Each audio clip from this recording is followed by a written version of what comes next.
വെറും 3 സിനിമകൾ കൊണ്ട് ബോളിവുഡ് ബോക്സ് ഓഫീസ് ക്വീനായി മാറിയിരിക്കുകയാണ് തെന്നിന്ത്യൻ താരം രശ്മിക മന്ദാന. 2 വർഷത്തിനുള്ളിൽ 3 സിനിമകൾ. ആഗോളതലത്തിൽ 3300 കോടി രൂപയാണ് നേടിയത്. രൺബീർ കപൂറിനൊന്നിച്ച് Animal, Allu Arjun pan Indian ചിത്രം പുഷ്പ 2, ചാവ എന്നീ ചിത്രങ്ങളിൽ നായികയെത്തിയത് രശ്മിക മന്ദാനയാണ്. ഇതിൽ ചാവ ഇപ്പോഴും തിയേറ്ററുകളിൽ നിറഞ്ഞാടുകയാണ്. ബോളിവുഡിലെ നിലവിലെ താരങ്ങളെ മറികടന്നാണ് രശ്മിക മന്ദാന ഈ നേട്ടം സ്വന്തമാക്കിയത്.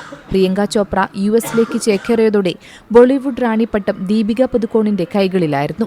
കത്രീന കൈഫ്, കങ്കണ തുടങ്ങിയവർ ബോളിവുഡ് ബോക്സ് ഓഫീസിൽ മത്സരിച്ചെങ്കിലും ദീപിക ബോളിവുഡിൽ ഉദിച്ചു നിൽക്കുന്നതാണ് കാണാൻ സാധിച്ചത്.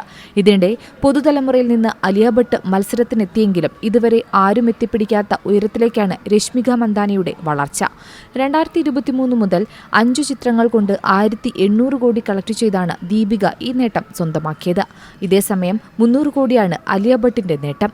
പുഷ്പ 2 812 കോടി രൂപയാണ് ഹിന്ദി പതിപ്പ് മാത്രം കളക്ട് ചെയ്തത്. അനിമൽ 503 കോടിയും ചാവ ഇതിനകം തന്നെ 532 കോടിയും കളക്ട് ചെയ്തു കഴിഞ്ഞു.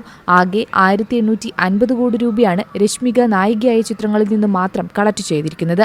അതേസമയം രശ്മികയുടെ ഈ ചരിത്ര വിജയത്തിൽ ചില വിമർശനങ്ങളുമുണ്ട്. അതായത് ചിത്രങ്ങളിലെല്ലാം രൺബീർ കപൂർ, അല്ലു അർജുൻ തുടങ്ങിയ ഏറെ പ്രാധാന്യമുള്ള പുരുഷ കഥാപാത്രങ്ങളും ഉണ്ട് എന്നതിനാലാണ് ഇത്രയും പണം വാരിക്കൂട്ടിയതെന്നും ചിലർ വാദിക്കുന്നുണ്ട്. എന്നാൽ ദീപികയുടെയും കരീനയുടെയും ഒക്കെ ചിത്രങ്ങളിലും സമാനമായി ഏറെ പ്രാധാന്യമുള്ള പുരുഷ കഥാപാത്രങ്ങളുണ്ടെന്നാണ് മറുവാദം ഉണ്ടായിരിക്കുന്നത്. ബോളിവുഡിലെ ഏറ്റവും കൂടുതൽ പണം വാരിയ കഴിഞ്ഞ 3 ചിത്രങ്ങൾക്കും ഒരു പൊതു സ്വഭാവമുണ്ട്. അതായത് ഈ 3 ചിത്രങ്ങളുടെയും നായിക ബോളിവുഡിൽ നിന്നുള്ള താരമല്ല.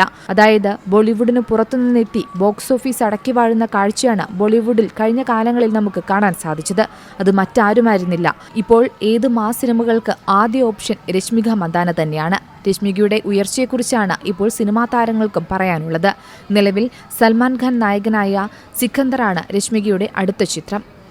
Entertainment desk, Zee Malayalam news. പുതിയ വാർത്തകളും വിശേഷങ്ങളും ഇനി വിരൽ തുമ്പിൽ. എല്ലാ ഡിജിറ്റൽ പ്ലാറ്റ്ഫോമുകളിലും ഇപ്പോൾ സീ മലയാളം ന്യൂസ് ലഭ്യം.